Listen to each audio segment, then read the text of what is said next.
একটি রাজনৈতিক দলের সর্বোচ্চ যিনি নেতা তার অ্যাকাউন্ট থেকে এমন একটি পোস্ট করা হয়েছে যে বাংলাদেশের অর্ধেক ভোটার যে নারী, সেই নারী সমাজকে কটূক্তিকরভাবে, খুবই অবমাননাকরভাবে উপস্থাপনা করা হয়েছে একটি সামাজিক যোগাযোগ মাধ্যমে। পরবর্তীতে তারা সেটি অস্বীকার করলেও যেভাবে ব্যাখ্যা বা বিশ্লেষণ করেছে আমরা দেখেছি সেটি কোনোভাবে গ্রহণযোগ্য নয়। এর মাধ্যমে জামাত তাদের যে রাজনৈতিক আদর্শ মনে প্রাণে ধারণ করে এবং লালন করে সেটিরই বহিঃপ্রকাশ কিন্তু তাদের সর্বোচ্চ নেতার সামাজিক যোগাযোগ মাধ্যমের বক্তব্যের মাধ্যমে প্রকাশিত হয়েছে। আমরা সাধারণ মানুষ থেকে অনেক পজিটিভ সাড়া পাচ্ছি। আমরা যতদিন রাস্তায় নেমেছি সব জায়গায় দেখছি সবাই চাচ্ছে ধানের শীষ আসুক, সবাই ধানের শীষকে লুফে নিচ্ছে এবং সবাই প্রত্যাশা করছে যে জনাব তারেক রহমান সাহেব আমাদের দেশের ফিউচার প্রধানমন্ত্রী হবেন এবং দেশকে এগিয়ে নিয়ে যাবেন। ওনার অভিযোগ কোথা থেকে আসে আমি জানি না, কারণ আপনি যদি এই যে এখানেও যদি ঘুরে দেখেন সব বড় বড় পোস্টার ওনারই আছে। আমরা কিন্তু সব নীতিমালা মেনেই সব যা করার চেষ্টা করছি। তো এই কথাটা কতখানি আসলে ভিত্তি আছে আমি ঠিক বলতে পারবো না। আমি অত্যন্ত দুঃখিত।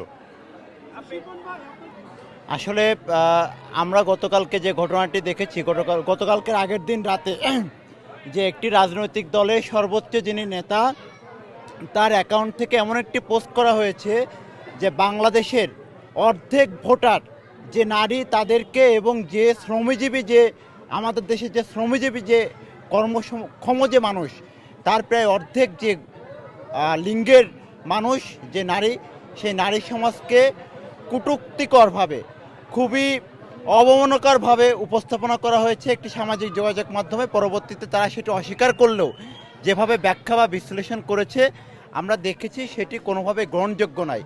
এর মাধ্যমে জামাত তাদের যে রাজনৈতিক আদর্শ মনে প্রাণে ধারণ করে এবং লালন করে সেটিরই বহিঃপ্রকাশ কিন্তু তাদের সর্বোচ্চ নেতার সামাজিক যোগাযোগ মাধ্যমের বক্তব্যের মাধ্যমে প্রকাশিত হয়েছে। এবং আপনারা দেখেছেন গতকালকে সহ আজকের দিন পর্যন্ত সারা বাংলাদেশের যারা শ্রমজীবী নারী এবং যারা সাধারণ নারী তারা কিন্তু ক্ষোভে ফুঁসে উঠেছে তার এই বক্তব্যের কারণে, এবং সারা বাংলাদেশের বিভিন্ন শিক্ষা প্রতিষ্ঠানে এই বক্তব্যের তীব্র প্রতিবাদ জানানো হয়েছে। পরিচালনা বা সুষ্ঠুভাবে আয়োজন করার বিষয়টি নির্বাচন কমিশন, আইন শৃঙ্খলা বাহিনী যারা আছে তাদের উপর ন্যস্ত আছে। আমরা বিশ্বাস করি যে দীর্ঘদিনের যে বহুল কাঙ্ক্ষিত যে ভোট, জনগণের দীর্ঘ 1.5 দশক ধরে তাদের যে ভোটাধিকার প্রয়োগ করতে পারেনি, আমরা ছাত্র জনতার গণ অভ্যুত্থানের মধ্য দিয়ে 5 আগস্ট পরবর্তী এই বাংলাদেশে আমরা মনে করি সেই বহুল কাঙ্ক্ষিত ভোট সুষ্ঠুভাবে সম্পন্ন হবে।